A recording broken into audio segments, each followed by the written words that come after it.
So Ricardo here, diversesolutions.com, and I'm with... Hey, I'm Gahlord, and I'm with ThoughtFaucet.com. I am Thought Faucet, well, me and a couple of apprentices. President and janitor. Awesome. Now you're hopped up on M&Ms, I hear. I'm hopped up on M&Ms, man. They were giving us M&Ms here at the REtechSouth event, and I think I just had an entire bowl of M&Ms, so I'm feeling pretty good. Peanut M&Ms or regular? No, well, first they were peanut M&Ms, and then they were regular M&Ms. So now it's just like, it's impossible. Free coffee and M&Ms, I'm like, I'm bouncing around. Now, your session, you had a session today or yesterday? I had a session yesterday on web analytics, yeah. So let's talk about web analytics. A lot of folks here are, trying to learn the ropes as far as new technology, how to reach today's consumer in the digital age. If I'm an agent, I'm starting my own blog, we talk about setting goals and objectives. How do I use web analytics to really get my hands, to get myself grounded and know I'm headed in the right direction? Yeah, that's a great question. And getting started with web analytics is always kind of a challenge. And the first part is, first to make sure it's installed correctly, which is a tech geeky thing. And luckily, you guys at Diverse Solutions are pretty good at figuring that part out, so that the agent shouldn't have to mess with that too much. But once it's set up, typically someone will log into Google Analytics, and there's 700,000 reports you could possibly look at, and you might not understand what all of them mean because they're confusing. There's a lot of them.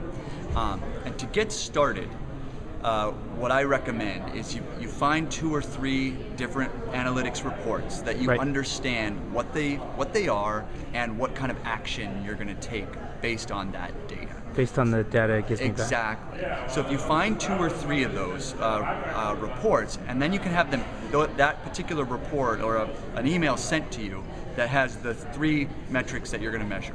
You have those sent to you every Monday. So that way you don't have to log into Google Analytics and get lost with all of this other stuff or distracted, which is what takes up a lot of time. Just, hey, give me the dirt on the week. Exactly. Just like, these are the 3 things that I'm trying to measure right now, and you go with it. And you do that for a little while, and eventually you'll say, okay, I want to add another metric to the things that I monitor.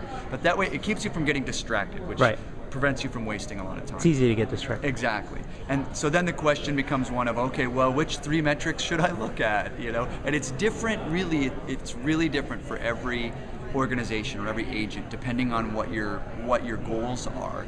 You can obviously talk to a guy like me, and I'd love to help you out, charge you a lot of money to do it. You can also do some research online, and there are organizations around the country. There's one called Web Analytics Wednesday, where it's like every one Wednesday a month, a bunch of web analytics people get together and they geek out together. Do like a round table. Yeah, they just like hang out and they talk about stuff. And that organization is usually very welcoming to business owners coming in and talking. So you could go and learn a little bit, educate yourself a little bit about web analytics in a safe environment where people aren't going to be billing you for their time. And they can help you individually. But just as sort of an overview, some things to think about maybe. One would be how many people are looking at your real estate search page. So if you have a particular page that's where your search function is located, find out how many people are visiting that particular page. That's a useful number because it lets you know how many people that are visiting my website are actually interested in finding property. And that may be more interesting than how many people visited my website as a whole. Right? Because all the people who visit, not all of them are looking for real estate. So that might be a good one to look at. Another good one to look at always is if they fill out a lead form. That you could configure Google Analytics to let you know whenever someone fills out a lead form. So that helps you know, is this website generating some leads and that kind of stuff. So that's a pretty good one. Another good one to look at is there's a keyword report, and that will tell you what words people are typing into a search engine before they show up on your website. So that might help you determine, oh, everyone's looking for this kind of thing when they come to my website. Maybe I should blog about that some more because people are talking about condos, or people are talking about short sales, or whatever it is. So that you could kind of make content that people are looking for. And I'll give you maybe one more good one to sort of consider off the top would be if you're getting into social media right now, for example, or if you've been in it for a while.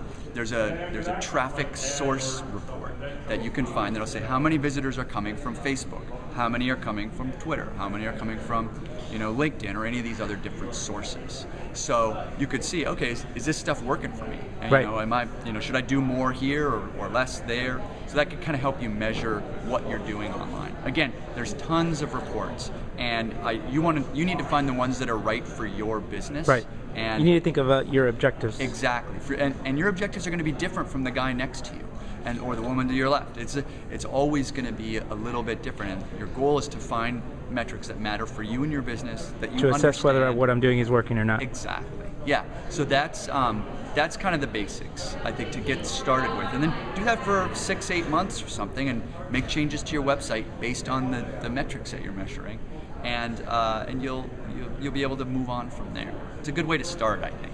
Awesome, man. Where can we find more information about you on the web? Oh yeah, you can always open up your checkbook and write out your checks. No, so I'm at thoughtfaucet.com. So that's THOUGHTFAUCET.com. And I also write a column for Imma News that comes out usually on Tuesdays. So if you really like to geek out, you can read my geeky column on Tuesdays.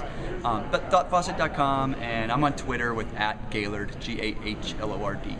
And I'm around. I'm definitely around. Biggest takeaway for the REtechSouth conference? For the REtechSouth conference, one of my big takeaways has been to really focus on hanging out in the hallways and talking to people, going to lunch, hanging out. And during a lunch, kind of came to the conclusion that in terms of technology and real estate, and maybe just technology in general, the big challenge that we're faced with lately has to do with HR, and not just in terms of recruiting talent that's good at coding or whatever. That's been the traditional problem with HR or any business, is finding good talent.